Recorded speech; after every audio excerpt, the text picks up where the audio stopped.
I should have started from the other end. We should start with the dog here. The dog is barking and my leg is hurting and my name is George. And you are stuck with form. As you begin to meditate, you see that all this is going through your mind and you say, this is hopeless. I cannot stop the mind. It's relentless. It's thinking all the time, feeling all the time, imagining things, remembering things. It's a cacophony. It just goes on and on. So at this point, the ordinary person, as they walk around in the universe, 99.9% of people identify with form. And that's why they're so preoccupied with health and wealth and death and all that kind of thing. Because they are form and they identify life as form. And this is, I am the body and I am the content of the mind. The person, as they start to get involved in spiritual work, begins to realize that there's a step beyond that, that the mind is somehow registering somewhere. I say to people, say, I can't stop my mind, I can't do this and that. I say, well, how do you know what your mind is doing? You're complaining. What are you complaining about?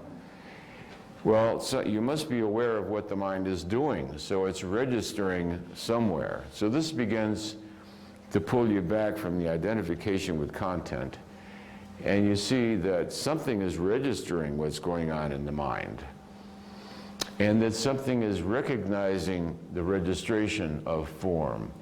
And then you come to the watcher.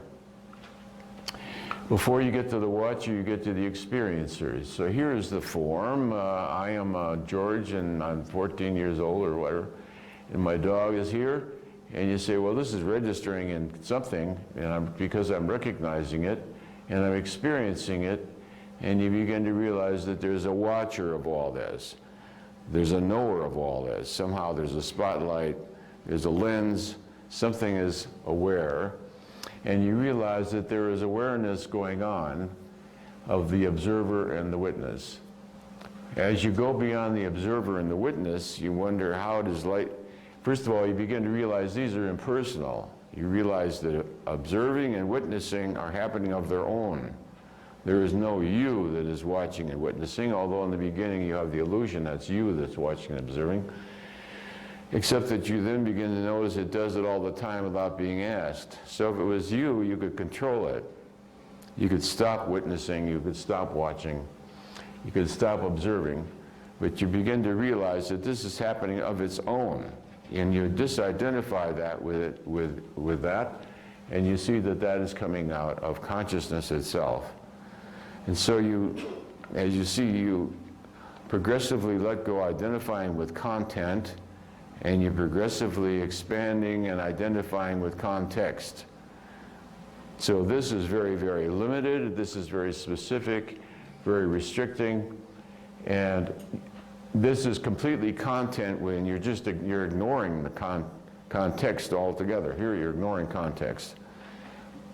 As you move up, you begin to relinquish your identification with content, and you begin to realize that that which you are is context.